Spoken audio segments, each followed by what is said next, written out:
Councilmember Hancock will offer an invocation. I pledge allegiance to the flag of the United States of America and to the republic for which it stands, one nation, under God, indivisible, with liberty and justice for all. Our dear Heavenly Father, we are grateful for the opportunity to meet here today and discuss the needs of the city of Riverton. We thank Thee for the opportunity to serve, and we thank Thee for the opportunity to think of the bigger picture and think of things that we can do that will benefit others in our community that are in need. We ask that it please bless us with a greater ability to process information, a greater ability to make decisions that will be for the betterment of the community. And we say these things in the name of Jesus Christ. Amen. Amen. Amen. Thank you. Would the city clerk please conduct a roll call? Yes, Your Honor. Councilman Lance Scody. Here. Councilman Tim Hancock. Here. Councilman Mike Bailey. Here. Councilwoman Holly Gibbon. Here. Councilman Sean Peterson. Here. Mayor John Baker. I am present. I'd entertain a motion to excuse Kyle Larson from this evening's meeting. So moved. Second.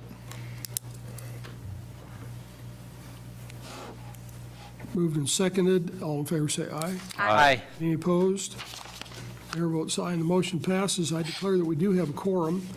The chair would entertain a motion for the approval of the agenda with the addition to the consent agenda of the approval of a county re-subdivision in Polson Estates. So moved. Second. Been moved and seconded. Any discussion on that? All in favor say aye. Aye. Aye. Any opposed? Mayor votes aye, and the motion passes. Communications from the floor. Anyone in the audience that would like to speak to the council on a topic that's going to be on the agenda later on will be given time at that time. Okay. Consent agenda. Would the city clerk please read the consent agenda items by title only? Yes, Your Honor. Approval of the minutes, May 15, 2018, regular council meeting. Approval of the minutes, May 15, 2018, executive session meeting. Approval of the minutes, June 5, 2018, finance committee meeting. Approval of the finance committee recommendations for June 5, 2018. Approval of county subdivision plat for Bar 3 subdivision, petitioners Gerald and Ivan Correll. And approval of an open container permit application for Wayne Goddard for a class reunion on June 23, 2018 at Sunset Park from 10 a.m. to 4 p.m. Are there any items that require further discussion? Your Honor. Go ahead, Paul. Recommendations from the Finance Committee for bills to be paid in the amount of $622,186.17, manual checks in the amount of $332,891.06, and payroll and liability for 5/25 of 18 in the amount of $482,720.32 for a total of $1,437,797.55.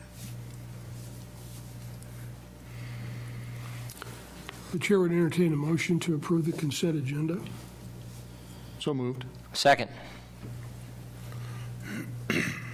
Any discussion on anything there? All in favor say aye. Aye. Any opposed? Mayor votes aye, and the motion passes. Planning Commission appointments, Robert Scheidemantel, Kyle Lato, and Julie Watts. Could we have a report from the Community Development Director, please? Thank you, Your Honor. Letters of interest were received from Messrs. Scheidemantel and Lato and Mrs. Watts in that order, expressing their interest in being appointed to serve on the Planning Commission. Of the 11-member commission, 2 seats are considered alternates, which Mr. Lato and Mrs. Watts will fulfill. Filling these 3 vacancies would complete the commission's membership. Thank you. The chair would entertain a motion to appoint Robert Scheidemantel, Kyle Lato, and Julie Watts to vacant positions on the Planning Commission. So moved. Second. Been moved and seconded. Is there any discussion? Do we know all these people? Would you please stand up? Julie Watts, Kyle Lato, Robert Scheidemantel. Okay. Thank you. So, All in favor say aye. Aye. Any opposed? Mayor votes aye. Thank you, guys. It's valuable for us to have a planning commission. Your first meeting is going to be Thursday night, right? 5:30? Okay. Good. And we're gonna work on a piece of legislation tonight here, okay, for a rezone. All right. The next thing is a presentation by Alan Doherty, the CEO of SageWest. Alan? Mayor, members of the council, thank you so much for allowing me to come and give you as quick as I can, update on SageWest, what all we're doing. And certainly, I have a presentation here, but I'd like to do it more as a conversation.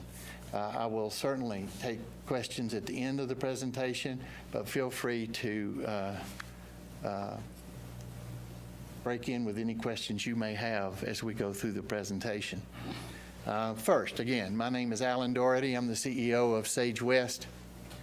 SageWest, I tried to do a little bit of research before I came to do this presentation, and the best I could find, SageWest, in one way or another, through many different legacy organizations over the years, the best I could find is that we have been serving Fremont and surrounding counties over 105 years.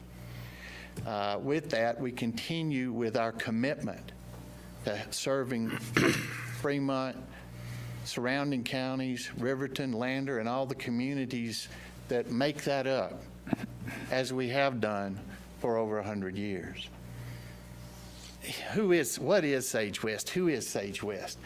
We have many different service lines in primarily our Riverton location and our Lander location. SageWest is made up of some 400 people working diligently every day to make our communities healthier. And so SageWest is not a building. It's not just where you receive care, but it's the people that make up SageWest. That's who it is. So when you talk about SageWest, or when you think about SageWest, think of SageWest as all of those people working hard every day trying to make our communities safer and healthier. This is our senior leadership. Myself, Dan Springer, our Chief Operating Officer, started with us last August. Jennifer Hamilton has been with SageWest over 22 years and has been the Chief Financial Officer, I'm not sure, 5, 6, 7 years. And she is excellent at what she does. Vicki Bessie is our Chief Nursing Officer and has been with SageWest or part of healthcare in Fremont County for 27 years. As part of our organization, we're part of a company known as LifePoint. It was founded in 1999. I am personally involved with LifePoint as I remember when there was not a LifePoint. I remember sitting around a table with its very first president talking about what would a company look like that focused on rural health care. We were all part of a very large healthcare corporation at the time, and we saw the big urban centers got all the attention, and some of the rural facilities just didn't quite get as much.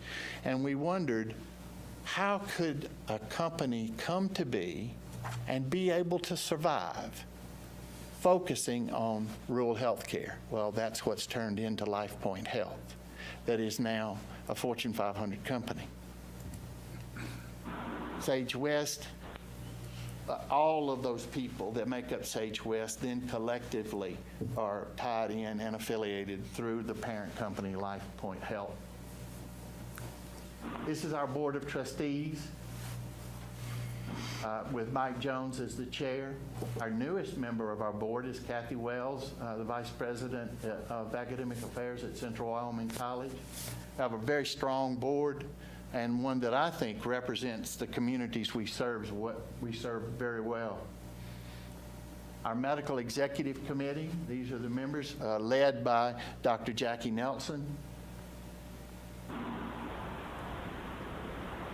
And this kind of gives you an idea of our primary and secondary service areas, which you can see covers all of Fremont County and a large part of surrounding counties, and even into Sublette and Hot Springs. Every year, we have opportunities to serve over 60,000 occasions of service.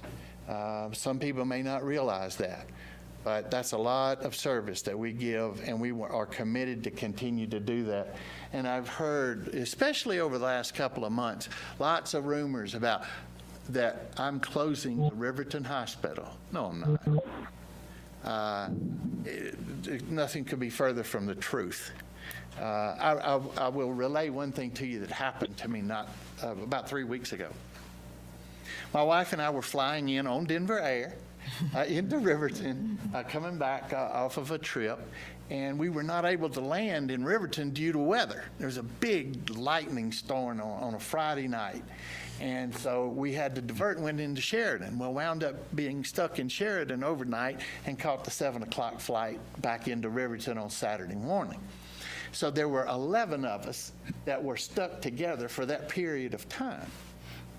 And this occurred, and it really resonated with me, having to deal with unfounded rumor.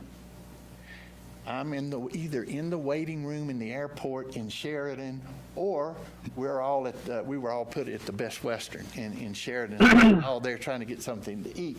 And I'm listening to the people talk. All 11 of us were residents here in Fremont County. I don't know where they all lived, but several of them were from the Riverton community. And they started talking about losing businesses, this business closing, that business closing, and my wife and I are just listening. What did I hear? But I hear a person say, and we'll just call it Company A, because I don't want to go into spreading more. But this person says, Company A, that is located in Riverton, is closing. And they gave their reason why that it was closing. Now, this person was not a credible point of fact, nor were they of any leadership, nor had they have any affiliation, as I was listening, to Company A. My wife and I began discussing what we overheard. And my wife, who is an RN by training and a very intelligent person, says, you know, if that happens, I'm going to have to think about how I get such and such in another source, from another way to get what I've been getting from Company A. That's what happens when you deal with rumor and innuendo, is even though it has no basis of fact, it still has a negative impact on Company A. And that same thing is what I have to deal with almost on a daily and certainly a weekly basis. Again, we've been here serving this area for 105 years and are committed to continue to do so. Where all those rumors come from, I have no idea. But I'm thankful of the timing of all this so that I can address it directly with the leadership. So some of the services that we provide, and we do so over 60,000 times a year. One of the other things that I've heard as I've been in meetings in Riverton and other areas of the county, well, they got that helicopter out there, and every time it takes off, it's taking somebody else out of the county for health services. Well, the fact is, only 1 out of every 5 times that chopper takes off or lands is a patient going out. Out of 5 times, patients are being brought in for health care services. 1 time out of that 5 may be being flown out for a service that we currently do not provide. And we have to get that care for them wherever the best place for that is. These are our guiding principles. And on top of these guiding principles of delivering quality care, supporting our physicians, creating a place where employees want to work and where patients want to come for care, are my three cornerstones for SageWest. Everything all those people that make up SageWest do every day has to be tied to one of three things. And if it's not, we need to rethink what we were doing that day. If it's not tied to improving quality, improving safety, or improving the patient experience, we need to be rethinking what we did that day. And every person that is a part of SageWest hears that same, those same principles. We have a strong and a committed leadership and board, both in the medical staff, through our board of trustees, and our senior leadership. We are determined to improve our processes and to improve our culture of safety. As a matter of fact, we are working and have been for nearly a year now in cooperation with Duke Medical School and Duke University on a national quality program, of which currently there are only 6 facilities in the United States that have been certified by Duke Medical School as a national quality hospital. SageWest intends to be one of those. And it is our goal to achieve that by the spring of 2019. Dr. Karen Frush, the safety director for Duke, has been here and has visited with us and has addressed our medical staff and has helped us set up our safety program that is now in place throughout SageWest. And on a quarterly basis, we are feeding information back and forth to Duke as we progress down that road to achieving a national quality hospital status. So far, over the last year, we've had a lot of good things happen. We've been fully accredited by the Joint Commission, the premier accreditation agency in the nation. We are chest pain certified by the American College of Cardiology. We have a level 4 trauma designation by the state of Wyoming. We were named by CMS, by Medicare, last fall as one of the top 20 psychiatric inpatient providers in the country by CMS. And at this moment, we're in the process of a $1.2 million upgrade in our Pine Ridge facility. As a matter of fact, the architects and all are doing their thing now. We're accredited as a sleep. We achieved sleep lab accreditation. March of Dimes just recognized us not long ago as having less than 1% of our deliveries less than 39 weeks gestation, which just is a tremendous achievement. And as part of LifePoint and all that we are doing to reduce harms and improve safety to our patients, we received the Eisenberg Award, which for a safety in a hospital or in a healthcare setting, that's like winning the gold medal in the Olympics. The Eisenberg Award was set up by the Joint Commission and the Foundation for Quality, the National Foundation for Quality, several years ago. Some of the past winners of the Eisenberg Award are organizations such as Mayo Clinic, Harvard Medical School, Kaiser Permanente, just to name a few of the past winners, to give you some idea of the prestige of this award. It is a deep honor for us to have been recognized on a national basis by this organization. Now, how did we win it? Well, what did we do to get the Eisenberg Award? Since 2014, LifePoint as an entity, all 70-something hospitals of us all over the country, collectively have reduced harms by over 40% since 2014. That is the achievement. That is the action we took that was then recognized by receiving the Eisenberg Award. We're training our people in the Foundational 5, giving them tools to improve we have put in place our standards for healing.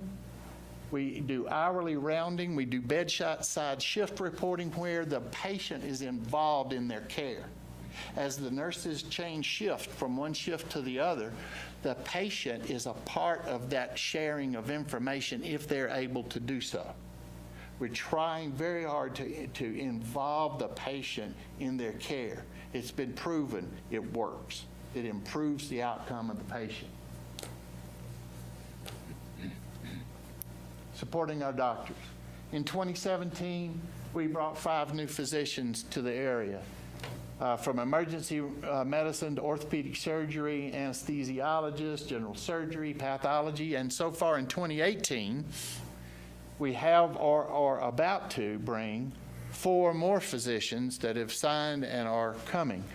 Dr. Jeff Anderson started last Friday. He's an obstetrician, gynecologist, and he will be serving our communities in the Lander Medical Clinic location in Lander and in the Western Family Care location here in Riverton. Dr. Tom Bovey, ear, nose, and throat, he starts June 27th. I do not know when we had an ear, nose, and throat located in Riverton. I just don't. I can't find that out, but we do now. Dr. Bovey starts, his clinic will be in the Wind River Clinic next door to the Riverton Hospital, and he's already getting quite a patient population signed up. Dr. Melissa Hertler, another ear, nose, and throat physician, will be starting August 1st. Her primary location will be in the Lander community where Dr. Merritt had his office prior to his retirement. So, you see what we did from a physician standpoint in 2017. Here's what we've already achieved in 2018 and more to come. Well, right now, SageWest has some 14 physicians at some level of recruitment in the pipeline right now. And that goes from surgeons to urology to neurology, to name just a few of the specialties that we're looking for. These are some of the other folks. These people, all these people, make up SageWest. That's what SageWest is, people like these that are on the screen. We're recognizing our employees in even more ways. We are starting an Employee of the Month that has not been done for years. We've started that. We have a traveling trophy that one department grants to another for each succeeding. So whoever wins, that department chooses the next winner of the department for the traveling trophy. I don't have a picture of the trophy. We handmade the trophy, and it means a lot to us, but it's not perfect. The antlers are kind of offset. And the boot that the antlers are attached to is anything but new. But everybody wants to win that ugly trophy. Our Mercy Award winners for this year, Deborah Ellsworth and Jenny Anderson, are our 2 winners representing the Riverton and the Lander campus. The Mercy Award is the highest award that can be given or bestowed upon any SageWest employee, and it's named after the very first president of LifePoint Health, Scott Mercy. And it's very important to me because I can't ever announce that award without getting choked up, because Scott was my friend. I knew him for a long, long time. And to this day, standing here before you, I still feel the obligation to carry on what he started. And I'm pleased to be able to have done so for all these years. How do we support our communities other than all of those 60,000 plus visits a year in wherever from clinics to the hospital? These are our active full-time employees, $30 million a year payroll, some $50 million approximately impact on a conservative calculation of economic impact to the community. But we don't serve just with our dollars. We serve with our time.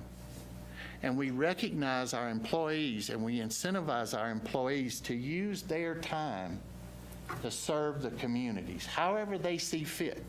And if they do, They report that to us, we track it, they can earn rewards, gifts, and at the end of the year, every year at our Christmas party, we recognize the employee.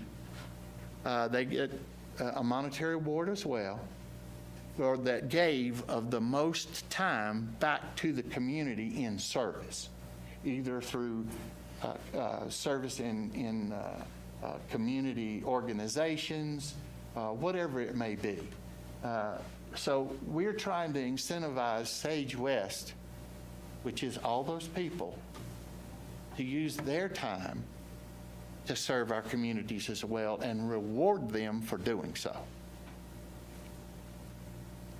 In 2017, we supported over 35 community organizations within all the areas that we serve. And these are some of them, from Volunteers of the Year to 5K for food to membership in local civic groups. Healthcare is intensely personal, and this is where it gets the most personal.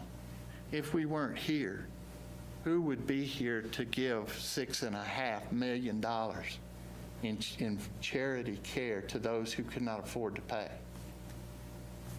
That's when it gets intensely personal. Because for those folks that need that care and can't afford it and receive it, that says it all in serving our communities and our commitment to it, both with our time and our treasure. In 2017, SageWest contributed $164,014 to community organizations of one type or another. I think that's a substantial contribution. Community health services of $55,000, nearly $250,000 in physician recruitment costs, and we invested back into SageWest over $2 million in capital improvements in 2017. If that's not commitment, I don't know what is. In 2017, we paid nearly $1.3 million in taxes. We are not tax supported in any shape, form, or fashion. We do not burden our citizens and those we serve by being subsidized from their tax dollars, but we pay back in. And that's, you can see where those taxes were paid. We are financially strong, and we are stable. We are growing year over year. Over the last, since I've been here, we've seen double-digit percentage growths. And I hope to continue that, especially as we bring on new services and bring new physicians to provide care to those who need it.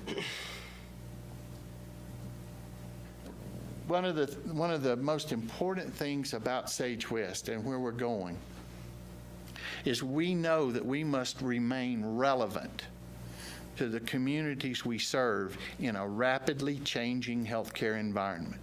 And it's changing for one major reason: change in technology.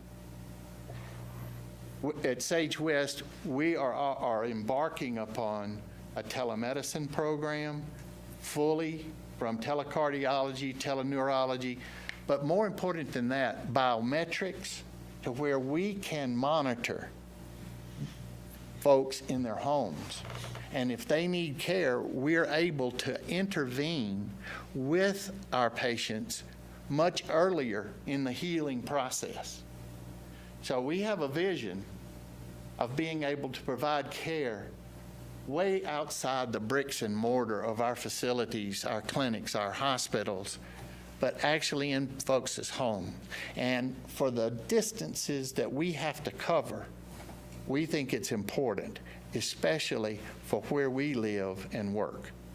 Our people that we serve have transportation problems. They have great distances to travel.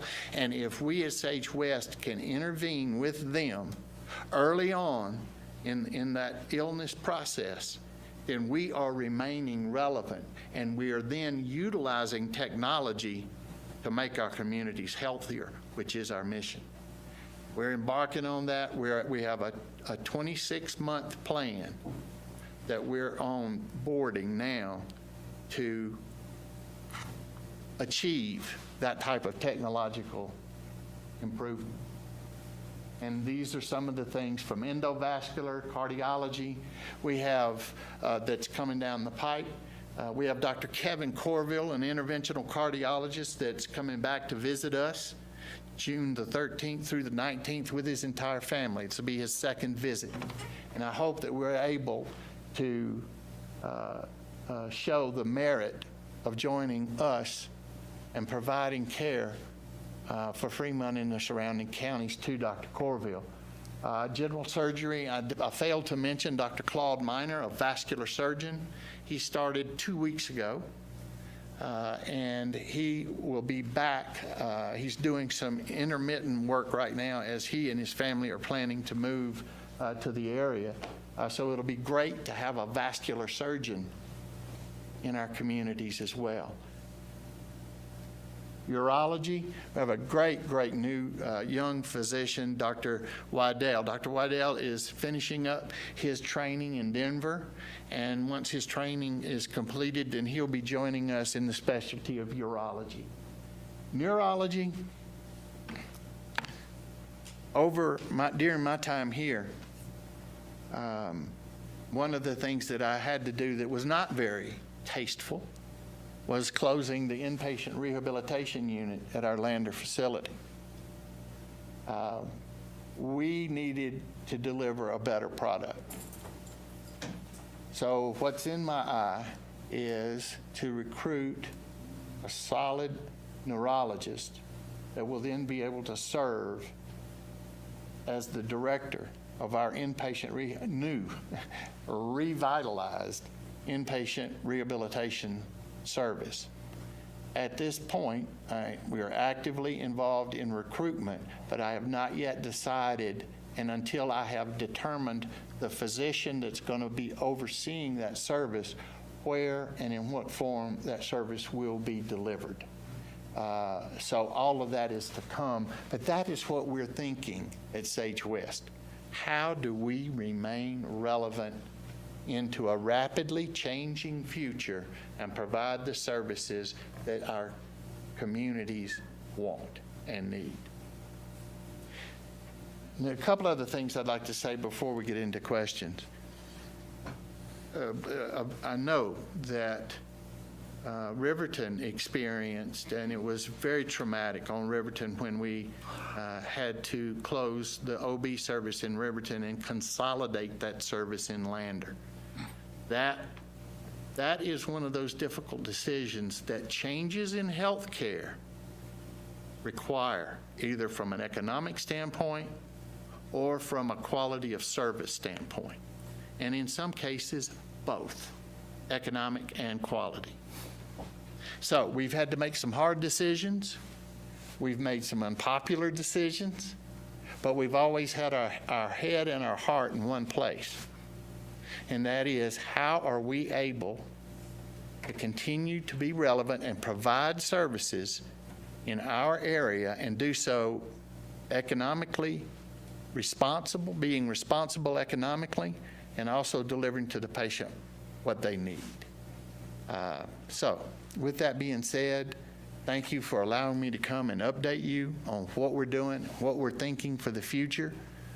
You can see we've got some really good things going on. Unfortunately, there are those out there with axes to grind that can and will make statements that are not exactly accurate. With that, questions, please.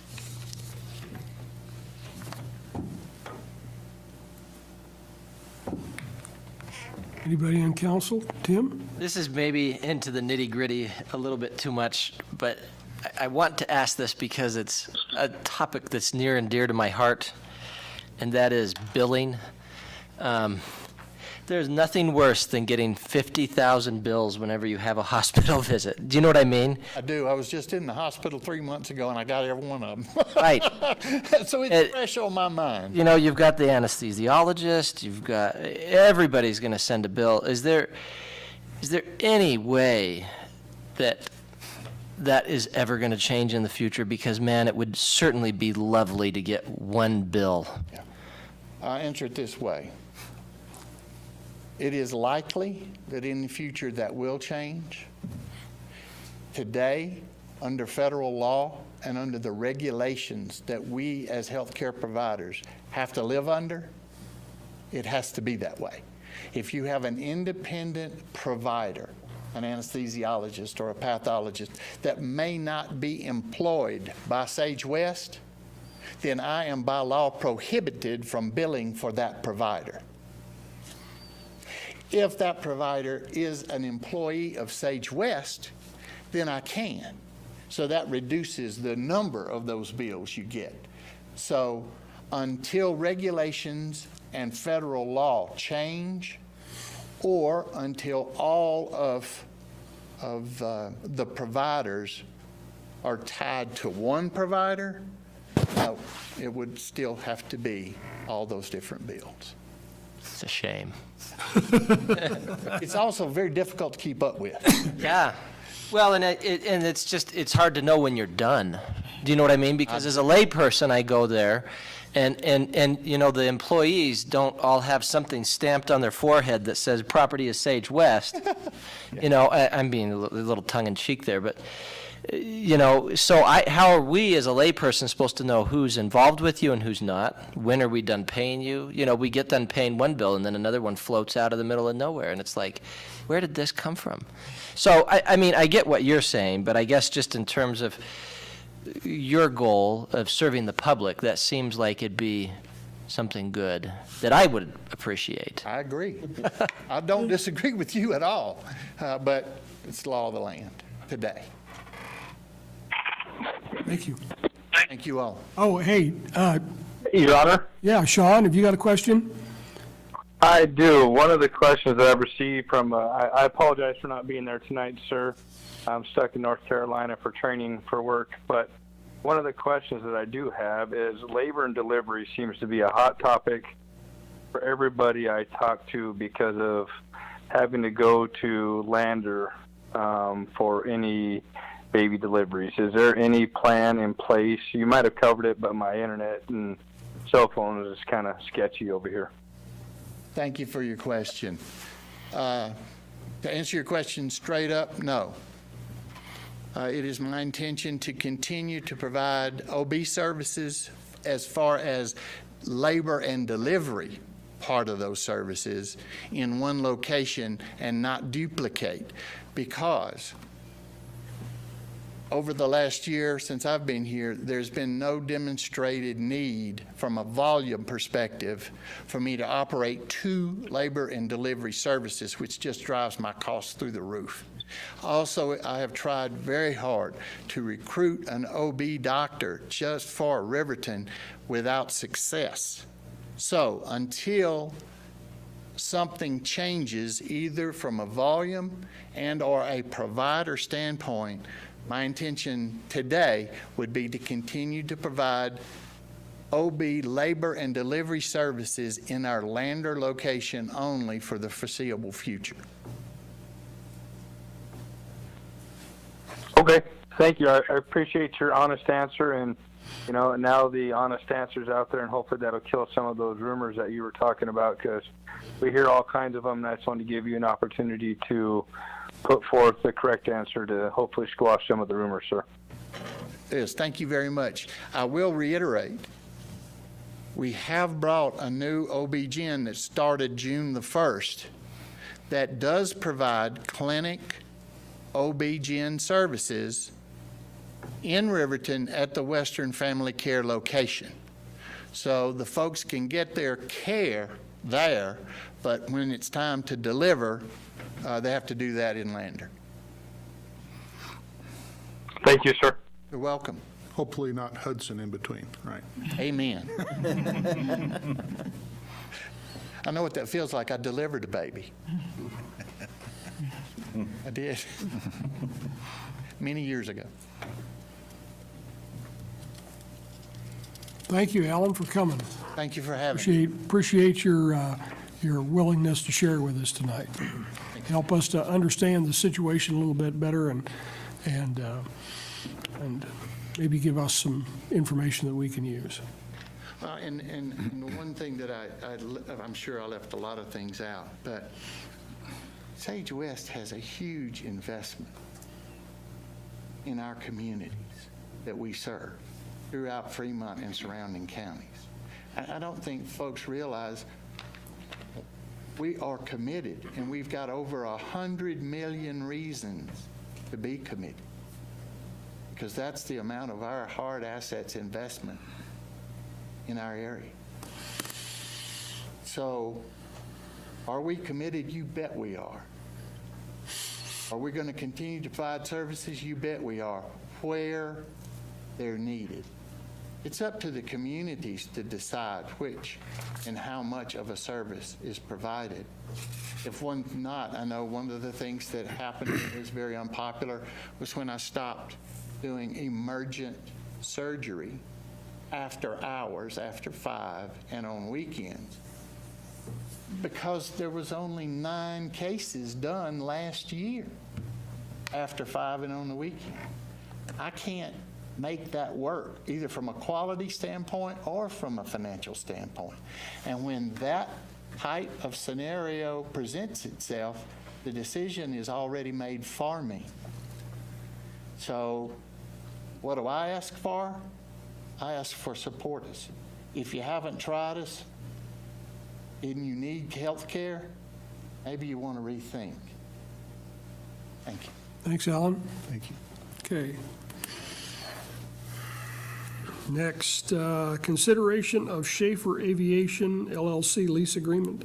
Public Works Director's report, please.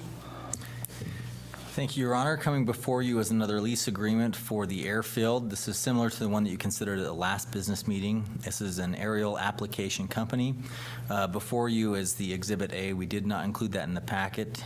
You will notice the location on that Exhibit A and where they plan to operate on the airfield. As far as the lease that you're considering, it is the exact same lease, except names are changed, and then there's one addition as well. If you look at paragraph 7, subpoint 6, we address the concern that was brought up regarding spill prevention and storage of chemical. Mr. Shafer is planning on storing his chemical indoors. He's renting additional space in the hangar of Jim and Wanda Steinhoff. So he has addressed that, and we would love to have them operate out of our airfield. So staff brings this to you for execution, and we recommend that you execute a lease with Shafer Aviation LLC. Thank you. Chair, entertain a motion to approve the lease with Shafer Aviation. Your Honor, I would move that we approve the lease for Shafer Aviation LLC. Second. Moved and seconded. Discussion. Questions or anything?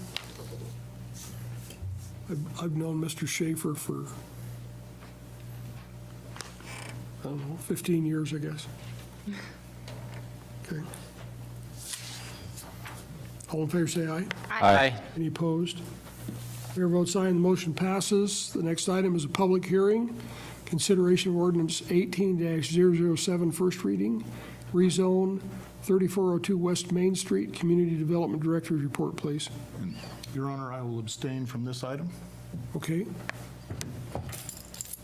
Thank you, Your Honor. This 3.91 acre parcel is located directly adjacent to US Highway 26 and is contiguous to both commercial highway zoning and residential zoning. The property's never been developed, and it's entirely within the corporate boundary of the city. It's currently zoned R2A and is located in a mixed-use area. The petitioner is requesting a zone change to commercial highway, or CH. It is noteworthy, the parcel has been known as several different addresses, 3380, 3400, 3402, or yeah, 3402. All of these numbers meet the city guidelines for addressing. However, it's not officially been addressed yet. Until there's a structure, the county just doesn't typically like to put an address on. So I just wanted to note that the number is fairly irrelevant at this point. This rezone would follow the intent of the current master plan, especially in regard to infill and commercial development. It also pertains to multiple council goals. This rezone was considered by the Planning Commission on May 17th and was recommended under unanimous vote. Notices were sent to the surrounding parties, and to date, no responses have been received. Thank you. Thank you. Would the city clerk please read ordinance number 18-007 by title only? Yes, Your Honor. Proposed ordinance number 18-007 on first reading. An ordinance amending the zoning district map of the city of Riverton, Wyoming, designating the rezone of 3402 West Main Street to the city of Riverton, Fremont County, Wyoming, from residential R2A to commercial highway CH. Thank you. The chair would entertain a motion to open the public hearing. Your Honor, I move we open the public hearing. Second. Moved and seconded that we open the public hearing. All in favor say aye. Aye. Any opposed? Mayor votes aye, and the motion passes. I now declare the public hearing to be open. The hearing will be conducted in accordance with state statutes and with other applicable laws.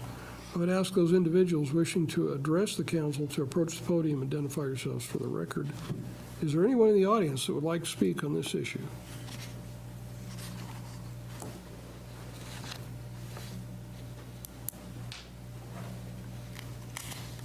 All right, if I shut this, You bet. just to not be rude. Good evening, council and staff. My name's George Piplick. I'm the broker with Home Source Realty. I was asked on behalf of the petitioner tonight just to give our look and our opinion on why we think this is commercially highway zone is appropriate. The commercial highway zoning district itself specifically states in your ordinance that the CH district shall ordinarily be located and along a numbered state highway, classified as a principal arterial street. Density and intensity of the use of this property shall be high, which this adjoins the highway. Uses in the district are intended to be compatible with adjoining residential and commercial areas. So to me, that fits letter perfect here. We have commercial across the way, commercial right next door. We have adjoining residential. From a realtor's perspective, one of our points in always looking at zoning when we're asked to get involved is, do we think that property fits the highest and best use for that? When this property was done once before, I had spoke to the mayor back then. After that, I never spoke at that meeting because the party trying to do that had their own people and wanted to do that themselves. But one of our issues with wanting this is it's commercial highway, needs to be commercial highway in my plans. I've worked with the city on master plans, worked on zoning. Anything that faces or frontage is a highway, that's its real intended use. Our intent never is to harm residential or properties behind that. From a real estate perspective, we're trained to look at whether or not we think those are harmful effects. We're involved on the Walmart lands next to Walmart, and that same master plan that you helped very diligently put together does just exactly that. It fronts arterial highway with commercial, and directly behind it you have residential platting. That's exactly what CH highway zoning's to do. In your own zoning codes, and it also things we look into when we first help to say we'd come back here and speak about it, it says the tract of land under CH needs to be at least 42,000 square feet. So it doesn't allow it to be little limited 6, 8, 10, 12, 14,000 square foot lots, which somewhat federal has on it now and has difficulty selling because they're old houses that are too small for any commercial industrial use to come by. They have to buy 2, 3, 4, 5. That again is exactly why your city would have a CH zoning. The location of commercial highway CH district uses and shall be used for access and must have an arterial access street, meaning a main frontage street. This property has 520 feet of commercial highway. So it's considered the entire frontage of the property is all on the highway. So that's why I agreed to stand up here and tell you from our side why we see that as being something that is definitely zoned and fits CH. It is not being asked to be C1 or CO. It fits the classification letter perfect to what the zoning request is. So any questions for me? Thank you, George. Thank you for your time. Appreciate it.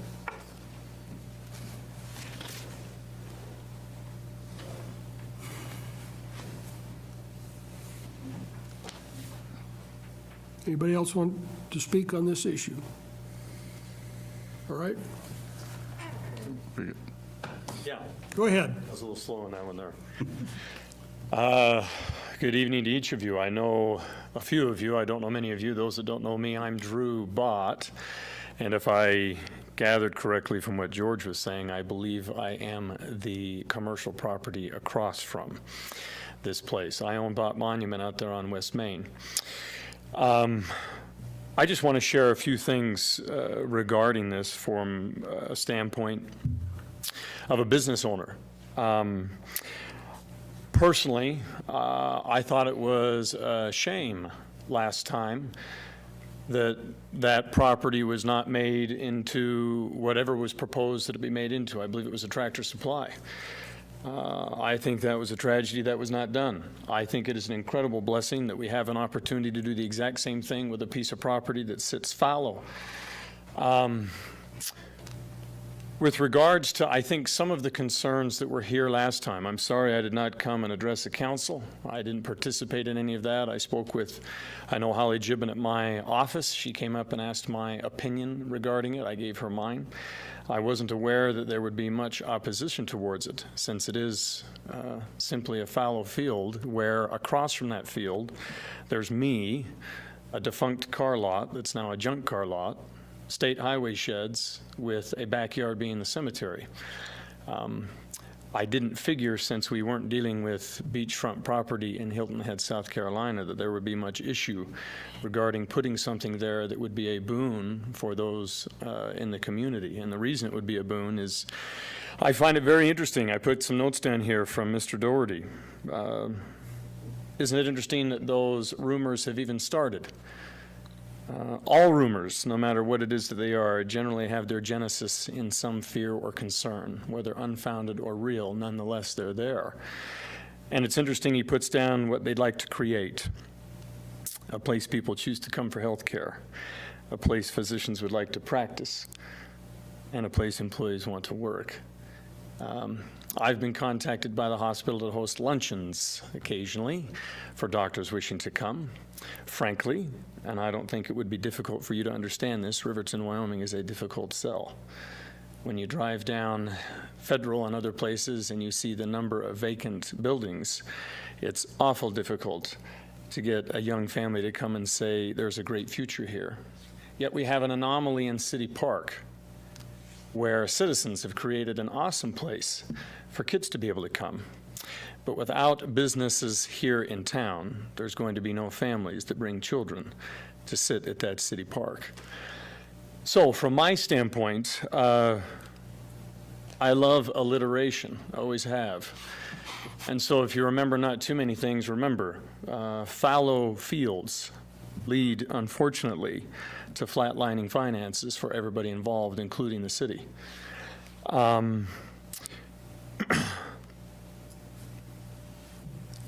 I think it would be unfortunate. I don't care. Let me say from this standpoint, I have no friends in the business community. It's never been my intent to have too many. And so let me state for the record for you, if the business that is going in there, which I have no clue what it is, and I have no right to know, but if the business that is going in there is a national monument chain, let them in. If I am not good enough to stay in business with competition, then I shouldn't be in business. And frankly, a business atmosphere with no competition isn't really a business atmosphere.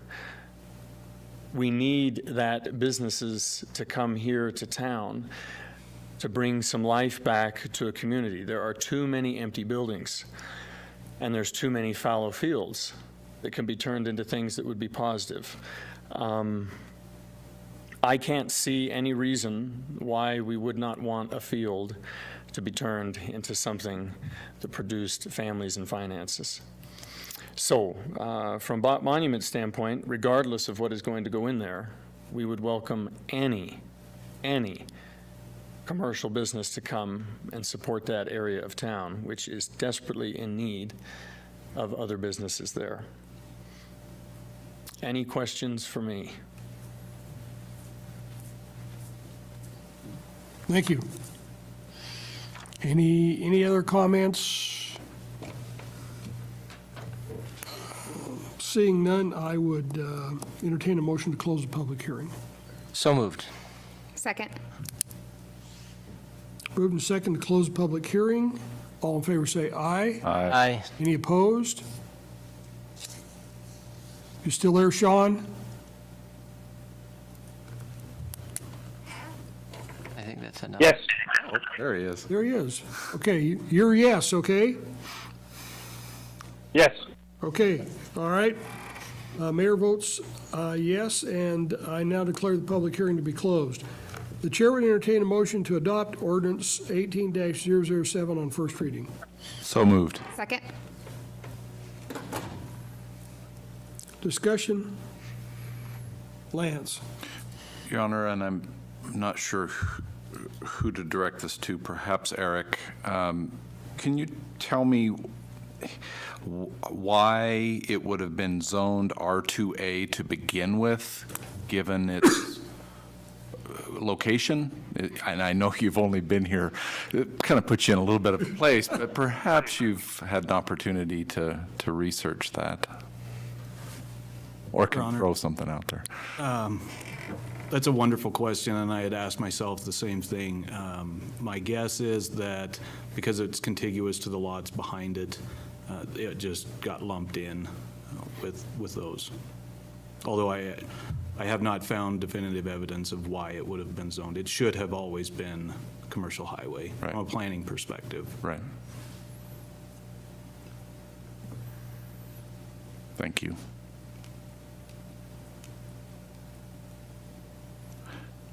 The only other question I have, I know the Planning Commission approved this. Was that approval unanimous? Your Honor, yes, it was. Thank you.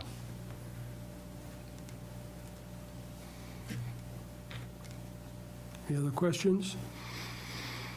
Ready to vote? All in favor say aye. Aye. Any opposed? Aye. Okay. That was a yes. Okay. I'm on a pretty big delay here. A little delay there. Okay. We'll take that as a yes vote. Mayor votes aye, and the motion passes.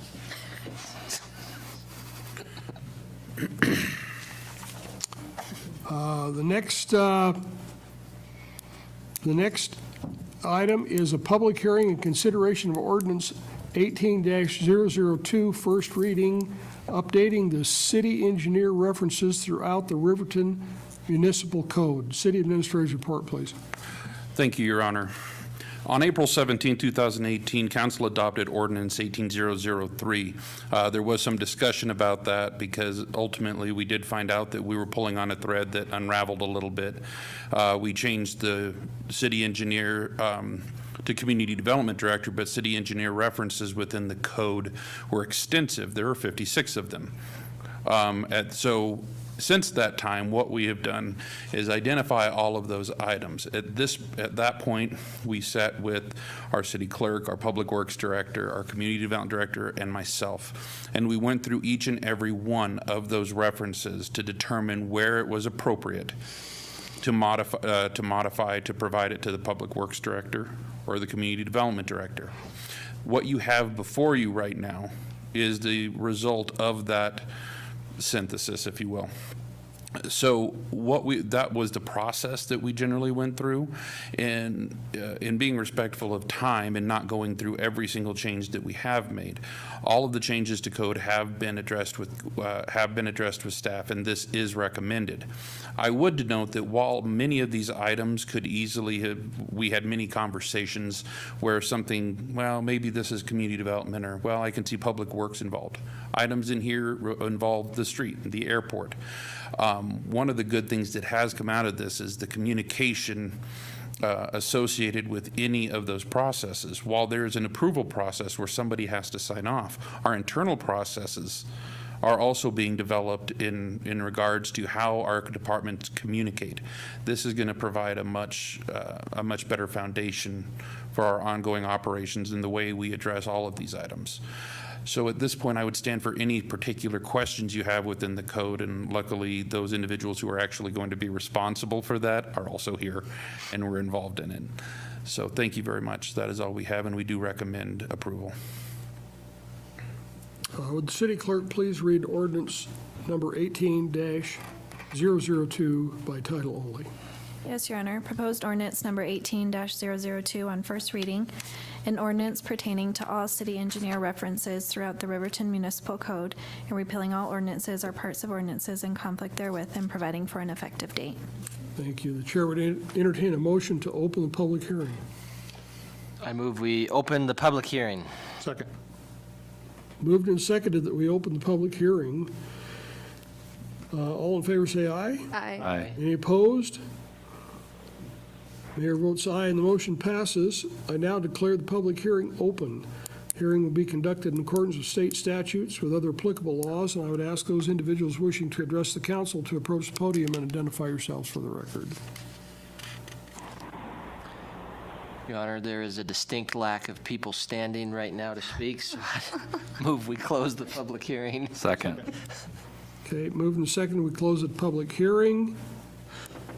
Any discussion on that? All those in favor say aye. Aye. Any opposed? Mayor votes aye, and the public hearing is now closed. The chair will entertain a motion to adopt ordinance number 18-002 on first reading. Your Honor, I would move that we approve ordinance 18-002 on first reading. Second. Been moved and seconded. Is there discussion?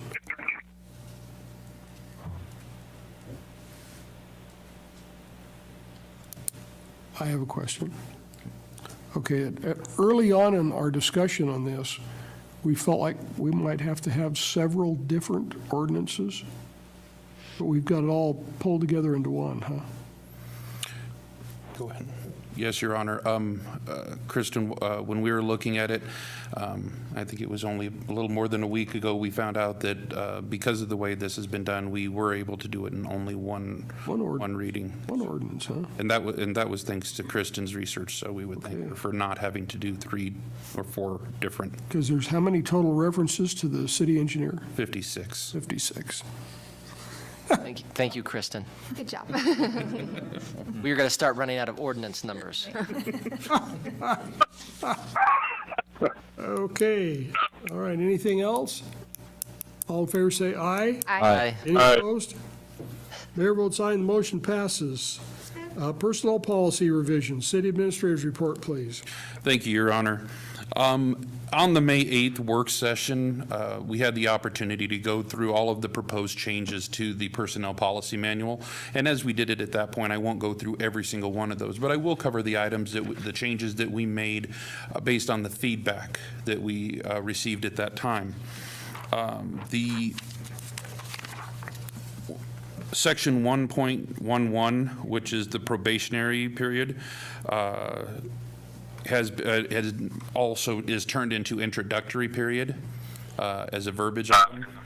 The introductory period has been changed from 1 year / 18 months for the PD to 6 months and 1 year. This came about due to our discussion with staff amongst the senior management team, and we believe that at this point, because of some of the other changes we're making, specifically to the reviews at one point in the year, it is appropriate to have it at that length.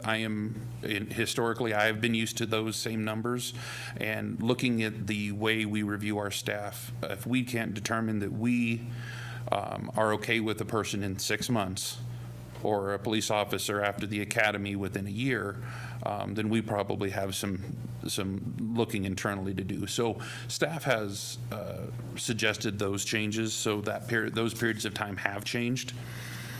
2.02 denotes proposed changes proposed changes with the annual evaluation. We've had the discussion where we will move to that one evaluation period. It is important to denote that we did not specify when those evaluations would be done, but we do plan on doing that internally with staff. So it's not that we have forgotten it, it's that we're not denoting in case things need to change or we need to modify those. However, we would plan on some of those similar times as we discussed, where somewhere around April, all of the evaluations need to be done. Section 4.08 That was if somebody has been gone more than 2 days. We changed that verbiage a little bit for 2 consecutive days. So if anybody is gone for 2 days, they are considered no longer employed by the city, as opposed to more than 2 days where that could kind of go into 3. It was a short discussion, but we did have it. One of the interesting ones that came out of the conversation was 4.21, which was the smoking policy. We had a chance to discuss that at length. Our city clerk, HR Director Watson, looked into some of the other communities. Those communities' examples are provided to you. For our staff, I'm sorry, let me find it. There we go. For our staff, we have suggested the modification that the City of Riverton, if I would read it for you, the City of Riverton is committed to providing a safe and healthy environment for our employees, vendors, and general public. In keeping with this philosophy, we maintain a drug, alcohol, and tobacco-free work environment. Smoking and/or use of tobacco is not prohibited anywhere in. Not permitted. Is not, sorry, oops, that was about wrong. Is not permitted anywhere in city buildings, vehicles, and equipment. The definition of city buildings, vehicles, and equipment for the purpose of this policy includes all buildings, enclosed structures, means of transportation, and equipment owned by or leased to the City of Riverton in any area where staff member is engaged in city business. This would seem to line up a little more with the original proposal. However, it does not absolutely negate the opportunity for the ability for certain individuals to smoke. It says you can't mow the lawn, you can't mow the park with a cigarette in your mouth, but if there's a break or the like, that person can still smoke when they're not engaged in city business or in a city vehicle and the like. So we did want to, in looking at it, we did want to give the supervisors the ability to manage that appropriately. There is always the opportunity or the possibility that we will have this conversation again in a year. However, we don't feel that at this point that there will be a challenge to this, to implementing this appropriately. If council, I'm almost done, so if council would like to do something else, we'd be happy to make that, any modification that you see fit, and we'll have that discussion and provide any information. However, at this point, our recommendation is as presented. Jim?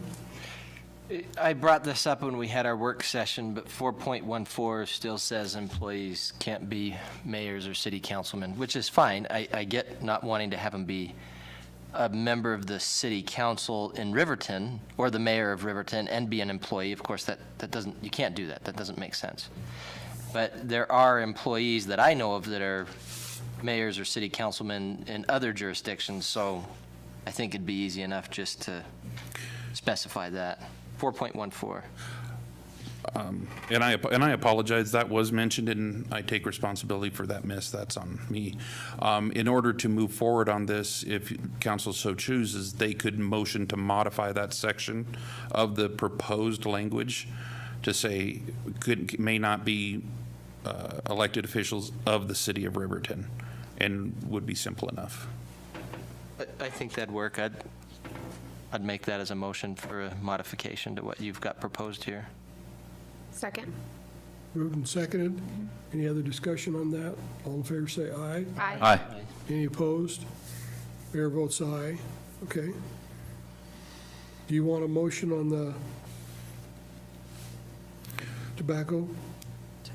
No, as it is currently presented to you, unless there is a modification of what we have proposed, as it stands right now, any approval of the entire document would keep that language. Lance? Your Honor, since this was my question from before, I did notice that in your, I appreciated the history of a couple other municipalities and what those are doing. I did notice reference to e-cigarettes in at least one of the other municipalities, but it's absent in ours. And I wasn't sure if that was because there's a generally accepted use of tobacco, would cover e-cigarettes, if you've determined that, or if maybe that is a clarification that would be worth adding as an additional comma. So smoking, comma, e-cigarettes, and/or use of tobacco, for example. Your Honor. Go ahead. Councilman, generally, we have felt, or when we were discussing it, we thought, that must be considered. However, you bring up a good point. Nicotine is not inherently tobacco. Right. An easy fix, again, would be to motion to include e-cigarettes and vaping in the list of tobacco products or uses, and to modify that section to include those two items. And we would, just the same way that Councilman Hancock did with the previous item. And I think it's just worth that clarification because, there's even some argument to be made that we would then, if we said nicotine, then someone could argue there is no nicotine in the solution, therefore I can do it. Whereas if you prohibit the use of e-cigarettes at all, it doesn't matter what's in it, that it bans that use of regardless. So I would move that we would modify 4.21 to add e-cigarettes. Second. Moved and seconded. Discussion. Your Honor. Go ahead, Mike. Okay, so in the document that we have in our packet, you've got section 4.21, and it's highlighted in yellow. And then in red letters, you've got reference City of Sheridan, and you've got a paragraph, and then you've got reference City of Gillette. And you got a paragraph? Or am That's I the an memo. old one? Packet, this is the actual policy manual, which is Okay. like 60 pages. And Your Honors, it's page 67, 4.21 is where we're referencing in the item. The memo contains I some of. apologize. I'm Okay. reading on the, not the right place.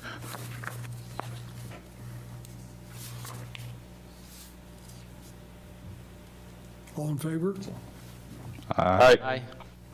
Any opposed? Mayor votes aye. Motion passes. Go ahead, Tony. Sorry, getting back to right where I was. Your Honor and Counsel, the last couple items with regard to disciplinary action in 5.0 deals with anniversary and eval date during probationary period and defines 8.03 as our travel policy and denotes actual costs, which was one of the small verbiage changes. We wanted to make sure it was a good addition to tighten that up. And then separation from employment in 9. One of the things that Councilman Larson brought up is the correct use of separation versus termination. Separation is voluntary, termination is usually not. So in that case, we've went through and made those modifications and we feel that it is appropriate at this time. That is the list that I have for you of notable changes since the last time this was presented. We do recommend approval as it has now been modified with council's recent modifications and would stand for any questions.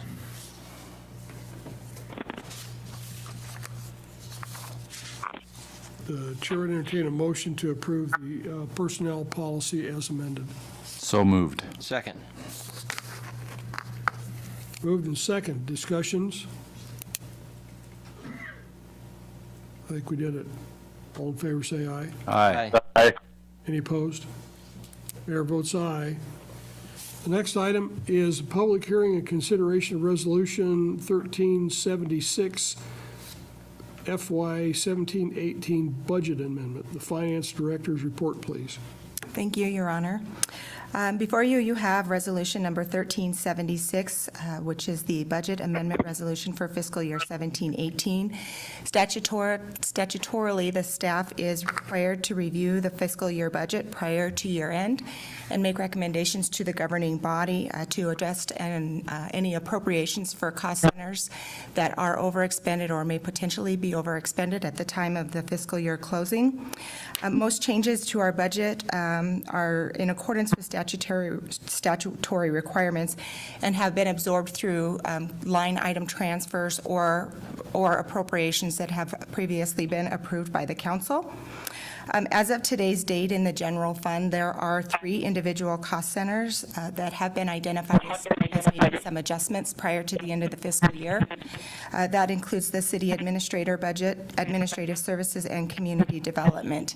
It's important to note that our total budget that was approved for the fiscal year, the $26,256,347, bottom line dollar will remain the same. The request today is simply to appropriate monies to those 3 cost centers that have been allocated to another cost center. Basically, we have not spent the money that we put in one line item or one cost center, so we're just simply asking to move that. The general fund budget overall is approximately $11.9 million. Again, I would like to reiterate that we are not requesting additional monies, and the total amount of the amendment for the general fund is $66,500. Excuse me, the total amount for the general fund is let me repeat this again. The total amount of the amendment overall is $59,000. The total amount for the general fund would be $58,000. This is a difference of $66,500 less than what we requested last year for the budget amendment. So we had an improvement in our projections for budgets this year.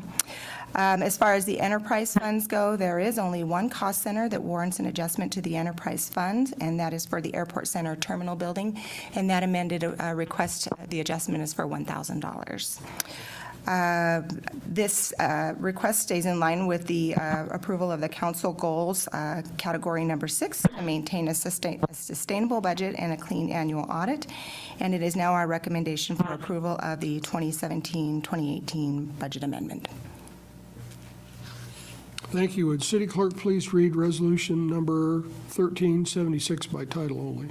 Yes, Your Honor. Proposed resolution number 1376, a resolution amending the 2017-2018 budget for the City of Riverton for the fiscal year beginning the first day of July 2017 and ending the 30th day of June 2018 inclusive. Thank you. The chair would entertain a motion to open the public hearing. Motion to open public hearing. Second. Motion to open public hearing. Any discussion? All those in favor say aye. Aye. Any opposed? Mayor votes aye. I now declare the public hearing to be open. The hearing will be conducted in accordance with state statutes and with other applicable laws. I would ask those individuals wishing to address the council to approach the podium and identify yourselves for the record.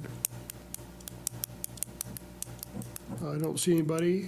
Chair would entertain a motion to close public hearing. So moved. Second. Moved and seconded that we close public hearing. All in favor say aye. Aye. Any opposed? I now declare the public hearing to be closed. The chair would entertain a motion to approve resolution 1376. Your Honor, I would move that we approve resolution 1376. Second. Moved and seconded. Discussion.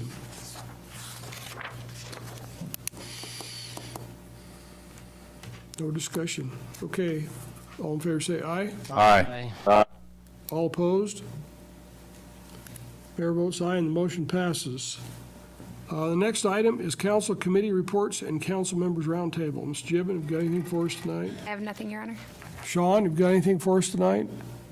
Nothing tonight, sir. Okay. Mike? Nothing. Tim? Yes, I was able to attend the Solutions Committee meeting that we had yesterday. Wow, that threw me off for a minute. I thought it was 2 days ago. And I can tell you that we have a lot of really good people in the community that are trying to, number one, set out what the goals of the Solutions Committee is, what we want to be focused on. We have a couple of ideas, including some that hopefully will be brought before the council here in the future and for the public to discuss, but I would invite anybody who is really wanting to help Riverton to be able to become a better place in terms of how we're addressing things, alcoholism, substance abuse. We discussed some of the issues, including like homelessness and all of that. To speak to us about it. We want to have more public involvement, I think, people that are talking about what their concerns are, what they think we should be focused on, and I think we would definitely welcome more public involvement in speaking to the members so that we can come up with ideas that are going to be good for the community and things that the community is going to feel like come from them. So we're working hard. I think we've got a good group of people. So far it's been very productive, but would definitely invite any folks that are thinking about some of those issues that we face as a community to speak to us. We've got Councilmember Godey, I almost said Jody, I can't believe that. Godey and myself and the chief are on it, amongst others, so we would definitely welcome any citizens kind of wanting to tell us their thoughts. So that's it. Thanks, Tim. Lance, have you got anything for us tonight? Well, Tim took all my thunder, so. I wasn't here last time. That was very eloquent, very well done. I really wouldn't have much to add other than saying a big ditto and really excited as we move forward. A lot coming in the future, I think, from the Solutions Committee, so very excited. Good. I'm looking forward to hearing some goals and that type of thing, and that'll be good. All right. City Administrator's report. Thank you, Your Honor. A handful of items and then one item of significance. I would remind everybody that WHAM is in Pinedale next week. If anybody has a chance, Kristen Watson will be presenting at that as on one of the boards. So we are appreciative of her representation. The SLIB. The State Lands Investment Board will hear the city's application for the $50,000 planning grant on the 21st. I will be in Cheyenne at that time, attending that. We were recommended by the Business Council to receive that, so we're very appreciative of their consideration, and we really hope to bring you some good information when we come back. There is a sorry. Okay. There is a force meeting on Monday, June 11th. There is an airport board meeting on June 15th. We have been spending a fair amount of time on Facebook a little more lately. You will have noticed that, and our presence is increased. That's thanks in great part to Megan Sims and her work, working on our handling our Facebook presence. We look forward to any feedback that you have on that. She's laid out a very good program on how we're going to continue to do that, so we appreciate it. Including that, you would have seen the mosquito spraying that's going to start beginning on June 11th, so that's going to be going around. Also, Fremont County Solid Waste is looking for volunteers for Hazardous Waste Disposal Day on June 23rd. I could probably sell that better with a better title, but if anybody is interested, I think the mayor has volunteered in the past and the like, so if anybody is interested in volunteering for that, please let us know. The last item I have of note is there has been some discussion due to some possible people being gone that the July 3rd meeting may need to be or could be rescheduled to the 10th. And thought that might be a good idea to discuss real quick. As council approved the schedule of meetings, it is appropriate for you to make any modifications to it. We have looked at internally at our process. If council so chooses, whether by preference or by need, to modify the schedule to go to the 10th, it doesn't affect really affect our bill pay that much. But it was my understanding that there's going to be at least 3 people gone that I know of, so I didn't know who else might be gone. I plan to be there. I should be there. Me also. Tim, Mike, I will be gone. you'll be gone. I will be gone. I'll be gone. Holly, I will be gone. Sean's gone. Do we know about Kyle? We don't know about Kyle. Okay. And it originally came up because it looked like I might be gone. but now it looks like I might not be gone. So, Well, if Mr. Larson isn't there, we're not going to have a quorum, are we? but if even if, yeah, without, and so we haven't gotten any feedback from Kyle Larson. No.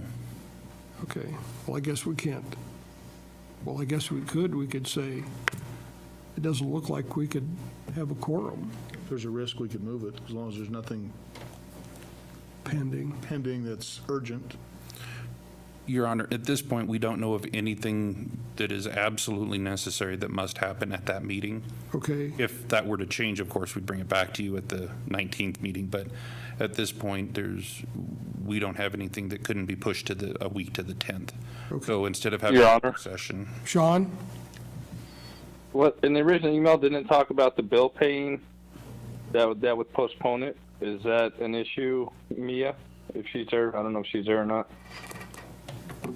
I am here, Your Honor, and we can postpone the bill paying for an additional week.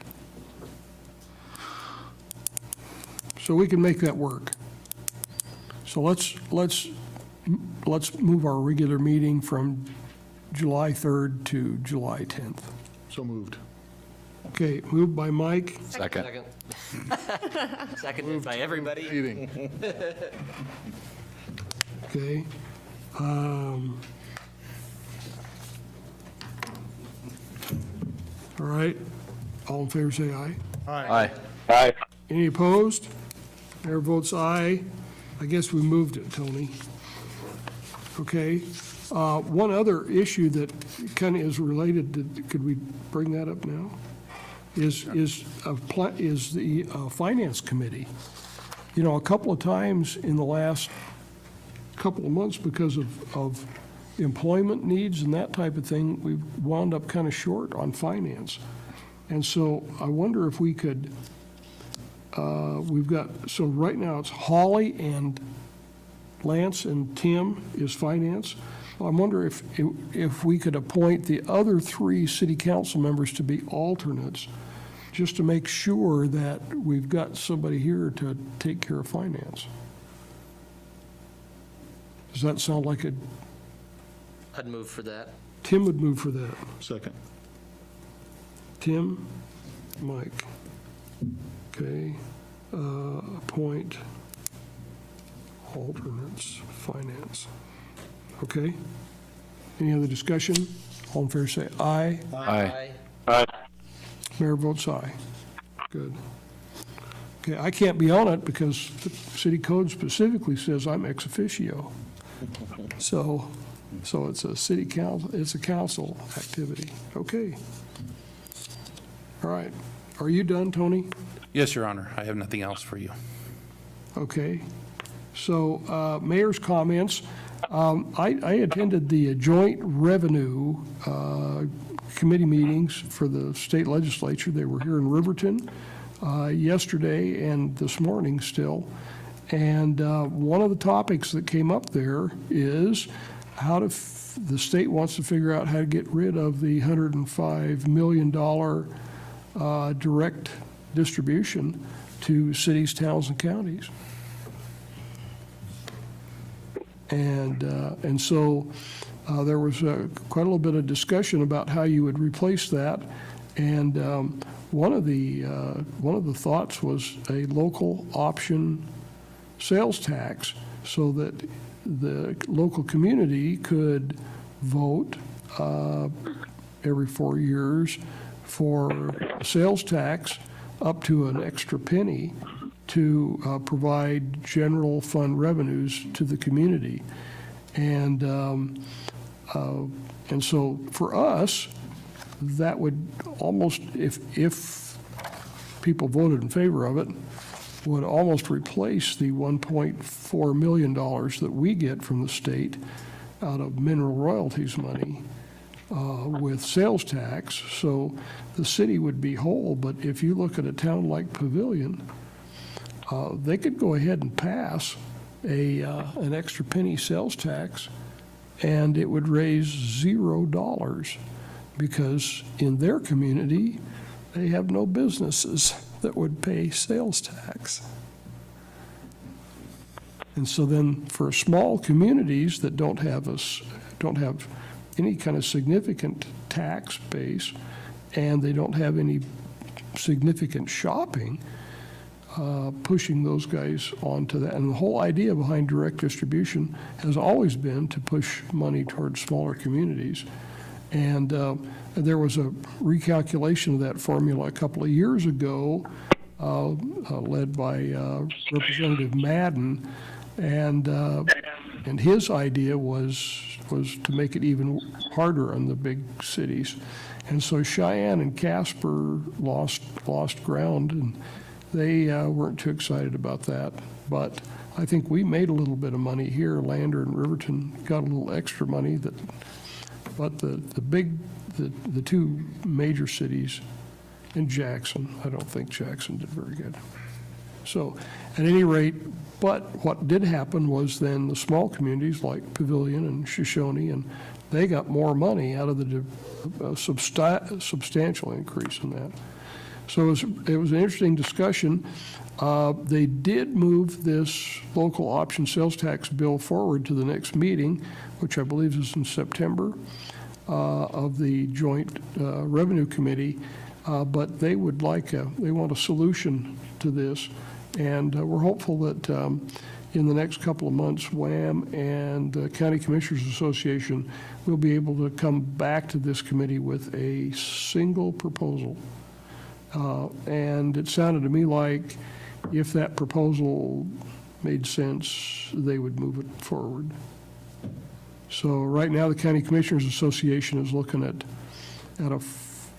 four different actions that would a little tiny bit of a kick on property tax, and then the county commissioners don't like the sales tax, local option sales tax at all.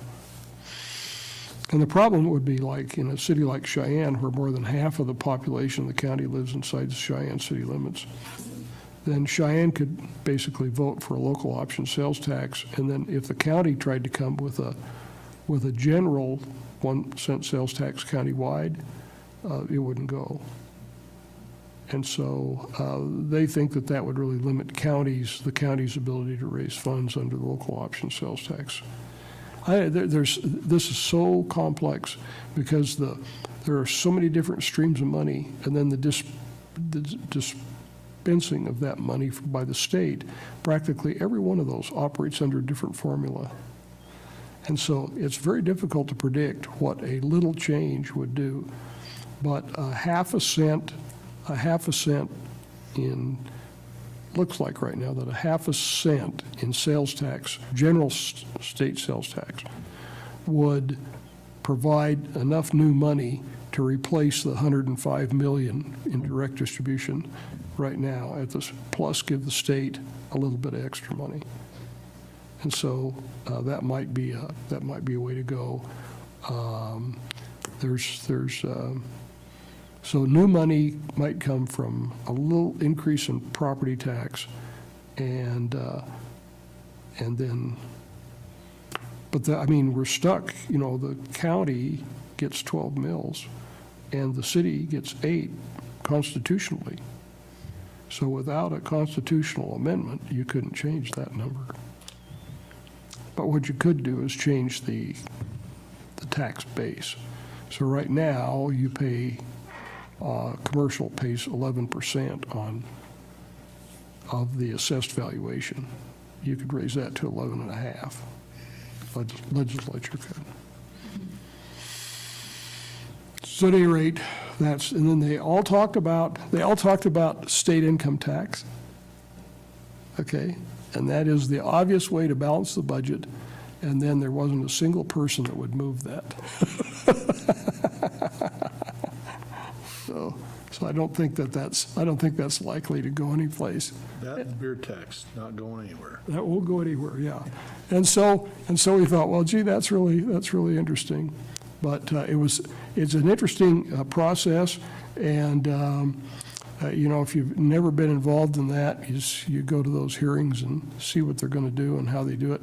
And the best approach, I think, is that if you can get the committee to bring the bill forward on the floor, that goes a long way toward getting that legislation passed.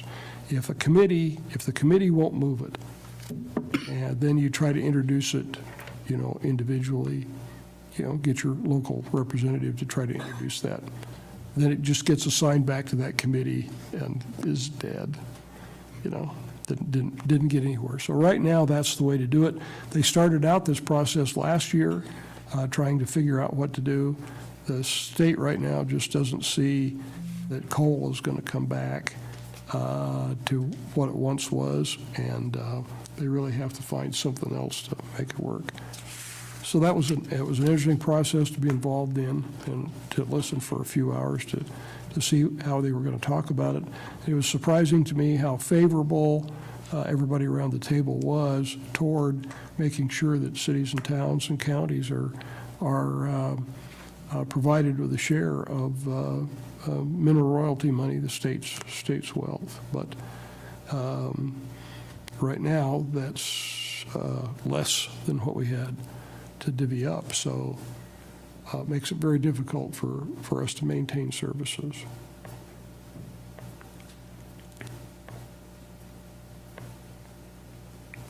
I think that's all I have to talk about.